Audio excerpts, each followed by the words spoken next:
যুক্তরাজ্যের লন্ডনে টিউলিপ সিদ্দিকের আরও একটি উপহারের ফ্ল্যাটের সন্ধান মিলেছে। উত্তর লন্ডনের ওই ফ্ল্যাটটি তার পরিবারকে উপহার হিসেবে দিয়েছিলেন সাবেক প্রধানমন্ত্রী শেখ হাসিনার ঘনিষ্ঠ এক সহযোগী।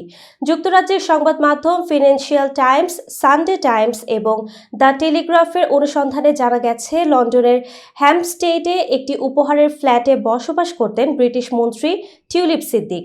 সাবেক প্রধানমন্ত্রী শেখ হাসিনার ঘনিষ্ঠ এক সহযোগীর মাধ্যমে ফ্ল্যাটটি তার পরিবারের কাছে আসে।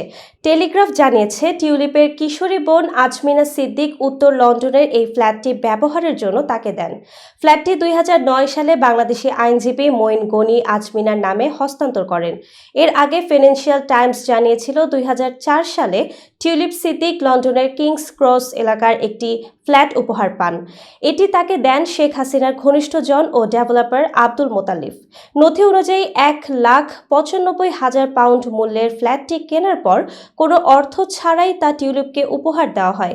ফ্ল্যাটের বিতর্ক নিয়ে আলোচনা থাকলেও ব্রিটিশ লেবার পার্টির নেতৃত্বে থাকা প্রধানমন্ত্রী কিয়ার স্টারমার টিউলিপ সিদ্দিকের প্রতি আস্থা রাখার কথা পুনর্ব্যক্ত করেছেন। টিউলিপ বর্তমানে যুক্তরাজ্যের economic secretary to the treasury and city minister হিসেবে দায়িত্ব পালন করছেন।